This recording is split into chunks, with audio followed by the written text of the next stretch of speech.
Special movie today వాజా the million boys of biopic. ఈ movie తెలుగులోని అవైలబుల్గా ఉన్నది.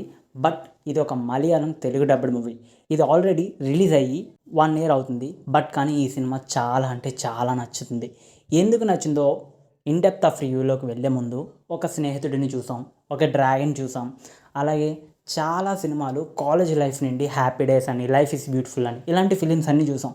బట్ అలాంటి ఫిలిమ్స్ అన్నీ కూడా రియాలిటీకి దగ్గరగా ఉండవు. బట్ రియాలిటీ లైఫ్లోని కాలేజ్ లైఫ్ ఎలా ఉంటుంది, కాలేజ్ లైఫ్ ఎలా లీడ్ చేస్తున్నారు, ప్రజెంట్ జనరేషను ఎలా చదువుతున్నారు అన్న దాని మీదే పూర్తిగా సినిమా మొత్తం ఉంటుంది. అండ్ ఒక గుడ్ కంటెంట్ అండ్ ఒక గుడ్ స్టోరీ ఉన్న ఒక మంచి సినిమా ఏదైనా ఉన్నది అంటే ఇది వాజా అని మూవీ చెప్పచ్చు. ఎందుకంటే లిటరల్లీ ఈ సినిమా చూస్తే మీకు అనిపిస్తుంది ఇంత మంచి ఫిలిం మన తెలుగులో ఎందుకు రాలేదు అనిపిస్తుంది. అండ్ రియాలిటీకి దగ్గరగా చూపెడుతూ అండ్ ప్రజెంట్ జనరేషన్ ఎలా ఉన్నారు, ప్రజెంట్ జనరేషన్ యూత్ అండ్ ఎటువంటి ప్రాబ్లమ్స్ని ఫేస్ చేస్తున్నారు అండ్ ఇలాంటివన్నీ కూడా సినిమాలోని ప్రధానంగా చూపించి అండ్ ఎమోషనల్ అండ్ డ్రామాటిక్ మూవీగా డైరెక్ట్ చేశారు డైరెక్టర్. ఎనీవే ఈ సినిమా చాలా అంటే చాలా నచ్చింది. ఒకవేళ మీరు కనుక ఈ సినిమా చూడకపోతే సినిమా చూసి మీ ఒపీనియన్ని కామెంట్లో పెట్టండి. Signing off movie talk V Telugu channel.